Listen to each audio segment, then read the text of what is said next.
सभी मसीही भाई बहनों को यीशु के नाम में शालोम। Praise the lord. जय मसीह की। और प्रभु यीशु मसीह में आपका भाई जेम्स आप सभी का इस बाइबल अध्ययन कार्यक्रम में एक बार फिर से बहुत बहुत स्वागत और परमेश्वर का धन्यवाद करते हैं।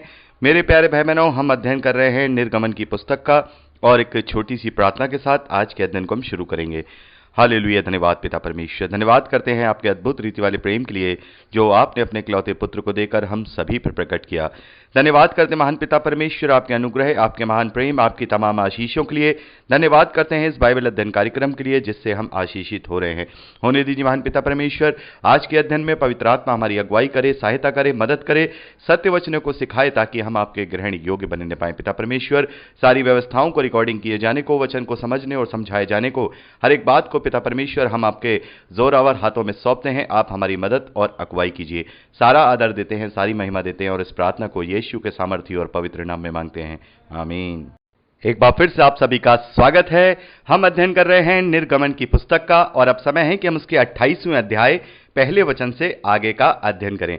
मेरे प्यारे भाई बहनों, यहां पर हम जब 28वें अध्याय को पढ़ते हैं तो इस पूरे 28वें अध्याय में याजकों के जो पवित्र वस्त्र हैं उनके विषय में यहां पर बताया गया है कि वो कैसे होने चाहिए। जैसे कि एपोद है, यानी कि एक बागा है, वो कैसा होना चाहिए, जो कि हम 6ठे वचन से लेकर के 14वें वचन तक पढ़ते हैं।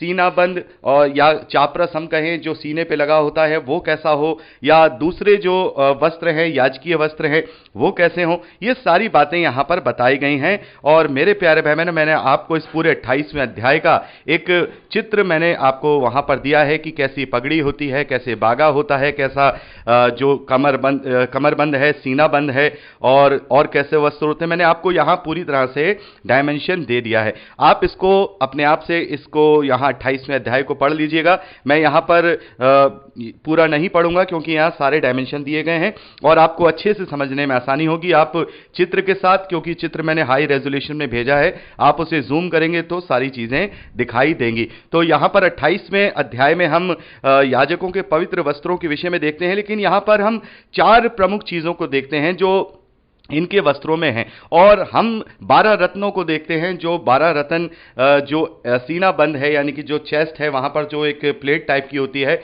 वहां पर दर्शाई गई है। तो हम इसके विषय में बात करेंगे। पहले तो हम बात करेंगे जो कपड़ा इस्तेमाल हो रहा है, उसके 3 रंग यहां पर बताए गए हैं। यहां पर नीला, लाल और बैंगनी। यहां पर नीला, लाल और बैंगनी रंग के कपड़े का इस्तेमाल करने के लिए कहा गया है, और सोने का बहुत आज से इसमें इस्तेमाल हुआ है। और हम देखते हैं कि सीने बंद में जो चापरस है उसमें 12 टाइप के मड़ियों का वर्णन हम देखते हैं। यहाँ 17वें वचन से हम यहाँ देखते हैं, 17वें वचन से लेके 20वें वचन तक आप इसको पर्सनली रूप से पढ़ लीजिएगा। तो ये 12 मड़ियां तो साफ तौर पे यहाँ लिखा है कि ये इजराइल के 12 गोत्रों को दर्शाती हैं। जो 12 मड़ियां उनके छाती पे लगेंगी वो उनके इजराइल के 12 गोत्रों को इंडिकेट करती हैं। यहाँ पर लिखा हुआ है, आप इसे पढ़ सकते हैं। लेकिन ये जो नीला, लाल रंग और ये जो बैंगनी रंग है और जो ये सोना है, ये किसको इंडिकेट करता है? मेरे प्यारे भाई बहनों, सोने को हम जानते हैं, सोना खराई को इंडिकेट करता है, प्योरिटी को इंडिकेट करता है, क्योंकि प्रभु यीशु मसीह को जब इस धरती पर वो देहधारी होते हैं तो हम वहां 3 मजूसियों को देखते हैं जो सोना, लोबान और गंधरस लेकर के प्रभु को भेंट चढ़ाने आते हैं। और वहां पर शायद मैंने बात की है या नहीं, लेकिन मैं आपको बताना चाहूंगा कि वहां ये जो 3 भेंटें हैं इनका बहुत ही आत्मिक एक स्पिरिचुअल अर्थ वहां पर था। जैसे सोना है वो प्रभु यीशु मसीह की खराई को और प्रभु यीशु मसीह के निष्कलंक जीवन को वहां पर दर्शाता है, और जो लोबान है वो प्रभु यीशु मसीह के बलिदान को दर्शाता है, क्योंकि लोबान जो है जब किसी की मृत्यु होती है तो वहां पर लोबान का इस्तेमाल किया जाता है। और गंधरस है, वो गंधरस जब किसी का विवाह होता है तो उस कमरे में जहां पर जोड़ा रहता है उसमें वहां वो गंधरस का उपयोग किया जाता है। तो जो गंधरस है वो प्रभु यीशु मसीह के द्वितीय आगमन और कलीसिया से मिलन को दर्शाता है। तो यहां पर जो ये सोना है जो याजक के वस्त्र में इस्तेमाल हो रहा है, ये सोना उसकी खराई को यहां पर इंडिकेट करता है, यानी कि जब वो दूसरों के लिए प्रायश्चित करता है तो वो जिसके लिए प्रायश्चित किया जाता है फिर वो उस समय वो खरा हो जाता है। आगे हम देखते हैं नीला, बैंगनी और लाल। तो जो लाल रंग है हम जानते हैं, लाल रंग जो इंडिकेट करता है, अगर हम उस समय में देखें जो ये जो याजकों के वस्त्र बनाए जा रहे हैं, तो ये पैशन को वहां पर इंडिकेट करता है, धीरज को इंडिकेट करता है। लाल रंग पश्चाताप को भी इंडिकेट करता है, क्योंकि लाल रंग लहू को इंडिकेट करता है, इसलिए वो पश्चाताप को भी इंडिकेट करता है। नीला रंग जो है भरोसे को इंडिकेट करता है, जो परमेश्वर पर भरोसा है उसको इंडिकेट करता है। और जो बैंगनी कलर है वो स्पिरिचुअल विजडम को, यानी कि जो आत्मिक बुद्धि है उसको वो इंडिकेट करता है। लेकिन मेरे प्यारे भाई बहनों, जैसा कि हम जानते हैं कि प्रभु यीशु मसीह स्वयं हमारे लिए महायाजक हुआ है। ये तो जो याजक यहां पर अभी हम देखेंगे, जो सबसे पहला जो याजक नियुक्त किया जाएगा वो हारून और उसके बेटों को नियुक्त किया जाएगा, लेकिन प्रभु यीशु मसीह हमारा महायाजक है।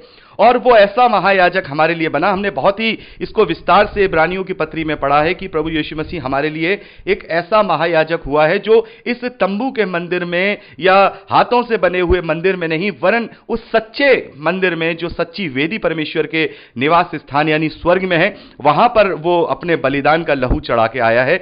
तो यहां हम देखते हैं कि वो इन सब चीजों से, इन वस्त्रों से वो सुसज्जित है, लेकिन वो फिजिकल रूप से सुसज्जित नहीं है। यहां पर हम देखते हैं कि जो यहां पर जो याजक के चेस्ट पे यहां पर जो 12 मड़ियां बताई गई हैं, तो वो प्रभु के 12 चेलों को इंडिकेट करती हैं। कभी कभार हमारे मन में भी आता है कि प्रभु के 12 चेले ही प्रभु ने क्यों चुने हैं, तो प्रभु के 12 चेले उन 12 मड़ियों को दर्शाते हैं जो उस याजक के चेस्ट पर है, और प्रभु उनसे प्रेम रखता था। प्रभु के जो वो चेले हैं वो सबसे प्रिय चेले 12 हैं जिन्हें प्रभु ने चुना था। और सोना, हम जानते हैं प्रभु यीशु मसीह की खराई को, वो निष्कलंक है, वो निष्कलंक रहा, निष्पाप रहा, तो वो खराई वाला जीवन हमेशा उसने जिया जब तक वो इस धरती पर रहा, तो वो सोना उसको दर्शाता है। और लाल रंग, उसने अपना स्वयं का जो ब्लड है, अपना जो पैशन है, क्रूस पर उसने जो पैशन दिखाया है, क्रूस पर जिस पैशन के साथ वो रहा है उसको वो दर्शाता है।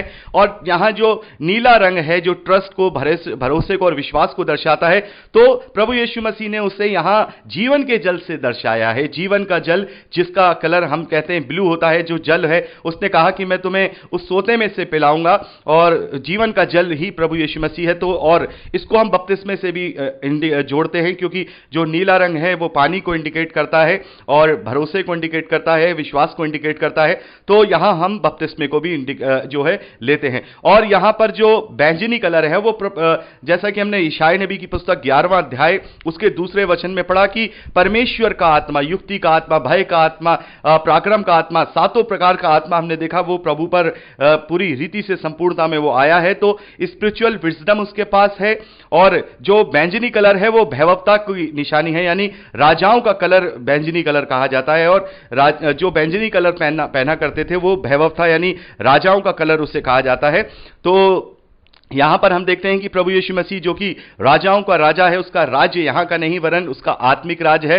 तो उसने ये सारी चीजें अपने आत्मिक रूप से उसने अपने जीवन में पूरी की है। ये जो वस्त्र यहां पर याजकों को पहनाए जा रहे हैं, लेकिन प्रभु यीशु मसीह ने इनका स्पिरिचुअल अर्थ अपने जीवन में ला करके उन्हें सही रीति से अपने जीवन में लागू करके वो महायाजक बना है। और ना ही बकरों का, ना बैलों का, ना किसी और पशु का उसने वहां लहू इस्तेमाल किया है, वरन खुद ही अपना, एक बहुत ही अच्छा एक गाना है, खुद ही दाता खुद ही दान। प्रभु यीशु मसीह खुद ही दाता है, खुद ही वो दान बना है, खुद ही बलिदान बना है, खुद ही वो महायाजक बना है, खुद ही वो निष्कलंक मेमना बना है, और खुद ही उसने सारी स्पिरिचुअल चीजें वहां पर पूरी कर दी हैं। तो मेरे प्यारे भाई बहनों, यहां पर हम देखते हैं इस प्रकार से, जो आप फोटो है उसको देख सकते हैं। यहां मैंने एक प्रीस्ट का पूरा फोटो दिया है, जो याजक है, जो मंदिर की सेवा किया करते थे। इस प्रकार के वो कपड़े पहना करते थे, और ये पवित्र कपड़े हुआ करते थे। और हर बार जब वो मंदिर में प्रवेश किया करते थे तो वो स्नान किया करते थे। अभी हम आगे पढ़ेंगे, स्नान की विधि भी है। वो हमेशा स्नान किया करते थे, हाथ पैरों को धोया करते थे। अभी मंदिर के आंगन में एक बड़ा पीतल का कटोरा भी रखा जाएगा, उसमें वो हाथ पैर धोने की व्यवस्था रहती है, यानी कि शारीरिक रूप से अपने आप को वो पूरी तरह से पवित्र करते थे। लेकिन जितनों ने मसीह का बपतिस्मा लिया है, उन्होंने एक बार के स्नान में ही उस परम स्वर्गीय स्थान में प्रवेश कर लिया है। स्वर्गीय जो परमेश्वर का राज्य है, स्वर्गीय आत्मिक राज्य इस धरती पर है, उसमें प्रवेश कर लिया है। और ये एक बार के पुरानी सृष्टि को मार के नई सृष्टि को पा लेने के बाद हमें एक बार के स्नान से, एक बार के ही बपतिस्मे से हमें उस स्थान में जाने का हियाव है, हमारे पास हिम्मत है, वरन हम अब उसके मंदिर स्वयं बन जाते हैं। पवित्र आत्मा का स्वयं हम मंदिर बन जाते हैं, परमेश्वर के आत्मा का स्वयं हम मंदिर बन जाते हैं। तो मेरे प्यारे भाई बहनों, हम यहां पर देखते हैं ये सारा जो याजक का जो वस्त्र है, याजकवाद है, पश्चाताप है, होम बलि है, मेल बलि है, सारी चीजें हैं, पाप बलि है, ये सब किसके लिए है?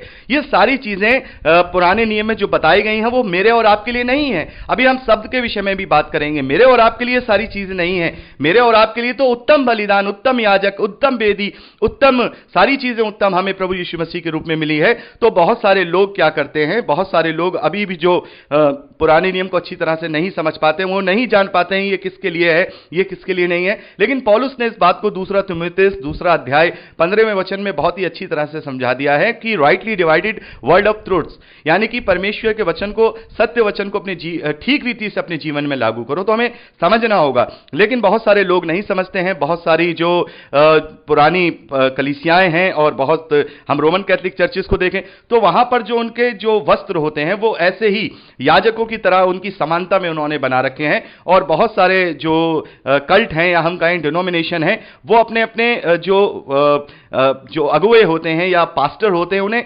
प्रीस्ट कहते हैं। लेकिन अब तो कोई प्रीस्ट नहीं है। प्रीस्ट का मतलब क्या होता है? प्रीस्ट का मतलब होता है याजक। याजक मतलब याचना करने वाला। किस चीज की याचना करने वाला? परमेश्वर से अपने भाइयों के लिए प्रायश्चित करने वाला, उनके पापों का प्रायश्चित करने वाला, और बलि चढ़ा करके प्रभु से, परमेश्वर से उनके लिए प्रार्थना करना, उनके लिए प्रायश्चित करना। तो अब हमारे लिए कौन याजक है? क्या हम मनुष्य एक दूसरे के पापों की क्षमा की प्रार्थना कर सकते हैं? क्या हमारे पापों की क्षमा याजक बन के होती है? नहीं, हमारे पापों की क्षमा तो एक ही बार के छुटकारे में प्रभु यीशु मसीह ने कर दी है। हम इब्रानियों की पत्री में बहुत ही अच्छी तरह से मेरे प्यारे भाई बहनों हम पढ़ते हैं कि अब हमारे लिए किसी को पश्चाताप करने की जरूरत नहीं है, वरन हमारा खुद का अंगीकार, हमारा खुद का पश्चाताप ही हमारे लिए पापों की क्षमा होता है, क्योंकि हमारे लिए एक उत्तम बलिदान, एक उत्तम प्रायश्चित प्रभु यीशु मसीह ने एक महायाजक बनके एक ही बार के छुटकारे के लिए कर दिया है। इब्रानियों की पत्री 9वें अध्याय में हमने इसे बहुत अच्छी तरह से पढ़ लिया है। लेकिन आज हम क्या देखते हैं, लोग जो पवित्र शास्त्र का ज्ञान है उसे नहीं पाए हुए हैं, और वो चर्चेज में अपने जो पुरानी चर्चेज हैं, जो पारंपरिक चर्चेज हैं, जो परंपराओं वाली चर्चेज हैं, वहां पर हम देखते हैं वो बागे पहनते हैं, और वहां पर पहले व्हाइट पट्टा दिया जाता है, एक व्हाइट पहनने के लिए जो साफा टाइप का होता है वो बांधते हैं, फिर उसके बाद ग्रीन दिया जाता है, फिर उसके बाद रेड दिया जाता है, फिर उसके बाद पर्पल दिया जाता है, और पर्पल जिसके पास होता है वो बिशप हो जाता है। तो ये सारे कलर लेकर के इनकी कॉपी करना प्रभु यीशु मसीह ने साफ तौर पे मना किया है। प्रभु यीशु मसीह ने कहा है, हमने मत्ती के सुसमाचार 23वें अध्याय में पढ़ा है कि इन्हें अपने वस्त्रों में कोरे लगाना बहुत पसंद है, इन्हें अपने वस्त्रों में अलग अलग चीजें लगाना, यानी कि अपने पदों को बढ़ाना बहुत पसंद है। लेकिन हम मसीह विश्वासियों को सेवा दी गई है। हमने एफिसियों की पत्री 4 अध्याय में पढ़ा है कि 5 प्रकार की सेवाएं पवित्र आत्मा के द्वारा मसीह विश्वासियों को दी गई हैं। किसी को प्रेरित करके, किसी को भविष्यवक्ता करके, किसी को प्रचारक करके, किसी को रखवाला यानी पास्टर करके, किसी को टीचर करके यहां पर नियुक्त किया गया है। और 12 प्रकार के, माफ कीजिएगा, 9 प्रकार के जो आत्मिक वरदान हैं, 1 कुरिन्थियों 12वें अध्याय में हम पढ़ते हैं, उन्हें हमें दिया गया है ताकि हम कलीसिया की आत्मिक उन्नति कर पाएं। तो ये सारी चीजें हमें दी गई हैं कि हम सेवा कर पाएं, लेकिन हमें ये सब नहीं कहा गया है कि हम इस प्रकार से वेदी बनाएं। और बहुत सारे चर्चेज में ये सारी चीजें होती हैं कि वो वेदी बनाते हैं, ऑल्टर बनाते हैं, वहां झुकते हैं, लेकिन उनको ये नहीं पता कि वो स्वयं, अगर हमें पवित्र शास्त्र कहता है कि हम स्वयं परमेश्वर का मंदिर है, तो हमारे लिए अब कोई वेदी नहीं है। हाँ, प्रभु भोज की मेज जरूर हो सकती है, उसमें प्रभु की देह के रूप में रोटी रखी हो, वहां पर प्रभु के लहू के रूप में वहां दाखरस रखा हो, यह हो सकता है, लेकिन कोई अब वेदी नहीं है कि जहां हम झुकें, जहां हम कैंडल जलाएं, जहां हम बहुत ही आदर सम्मान, हम खुद ही परमेश्वर का मंदिर हैं। वो चर्च, वो कलीसिया चाहे कितनी भी भव्य क्यों ना हो, वो एक स्थान है जहां पर हम संगति करते हैं। हमारा वहां जाना जरूरी है, कलीसियाओं का होना जरूरी है, भवन का होना जरूरी है। मैं ये नहीं कहता हूं कि हमें भवन नहीं जाना चाहिए, फिर तो हम मसीह की व्यवस्था को किसी रीति से पूरा नहीं कर पाएंगे, वरन हर हफ्ते हमें कलीसिया में जाना जरूरी है, भवन में जाना जरूरी है, प्रभु भोज में शामिल होना जरूरी है। इससे हमारी आत्मिक उन्नति होती है और संगति करना बेहद जरूरी है। यानी चर्च जाना बहुत जरूरी है। चर्च जो लोग कहते हैं कि नहीं हम तो अब खुद परमेश्वर का मंदिर है, अब हम चर्च नहीं जाएंगे, तो वो बिल्कुल गलत धारणा है। चर्च जाना है, लेकिन जो लोग उसे परमेश्वर का मंदिर समझते हैं वो भी गलत धारणा है, वो भी गलत धारणा है। और जो पास्टर अपने आप को याजक समझते हैं वो भी गलत ही धारणा है। बहुत सारे पास्टर तो अपने लिए लेवी शब्द का भी यूज करते हैं और उन्हें यह नहीं पता कि लेवी कौन है। लेवी वो गोत्र है जो हारून का और मूसा का गोत्र है, जिसे परमेश्वर ने अपने याजक होने के लिए चुना है, केवल इस्राएलियों के लिए, केवल इस्राएलियों के लिए। और बहुत सारे लोग तो अपने आप को अभी भी इस्राएल, पुराने नियम को पढ़ के इस्राएल बनना चाहते हैं। हम कोई इस्राएली नहीं है, हम इब्राहिम की प्रतिज्ञा के वंश के वारिस हैं। हम इस्राएली नहीं है, हम इब्राहिम के वंश की प्रतिज्ञा के वारिस हैं, क्योंकि इस्राएली भी उस वंश की प्रतिज्ञा के वारिस हैं। मेन जो बात है, जो मुख्य बात है, वो उस प्रतिज्ञा की है जो परमेश्वर ने इब्राहिम और उसके वंश के साथ की है। और इस्राएलियों को यहां पर एक अलग से एक जिम्मेदारी दी गई, एक अलग से एक व्यवस्था दी गई, ताकि परमेश्वर के नाम को संजो के रखा जा सके, परमेश्वर का नाम वहां पर संभाल के रखा जा सके, ताकि जब प्रभु यीशु मसीह उसी इस्राएल में से, उसी इस्राएल के गोत्र, यहूदा के गोत्र में से जब इस धरती पर देहधारी हों, तब लोगों को पता लग जाए कि लोग ये जानने पाए कि जिस परमेश्वर यहोवा की ये योजना थी, वही परमेश्वर शुरुआत से आदम से मनुष्यों के साथ है। तो यहां 28वें अध्याय में हम इस प्रकार से पढ़ते हैं। और मेरे प्यारे भाई बहनों, 29वें अध्याय में आप हारून और उसके पुत्रों को याजक पद के लिए जो अभिषेक किया गया है उसके विषय में हम लोग उसे पढ़ते हैं। तो अगले रिकॉर्डिंग में हम बात करेंगे 29वें अध्याय से 28वां अध्याय और 27वां अध्याय आप अपने आप से खुद से जरूर पढ़ लीजिएगा। प्रभु आप सबको बहुत आयत की आशीष दे। Praise the lord. जय मसीह की।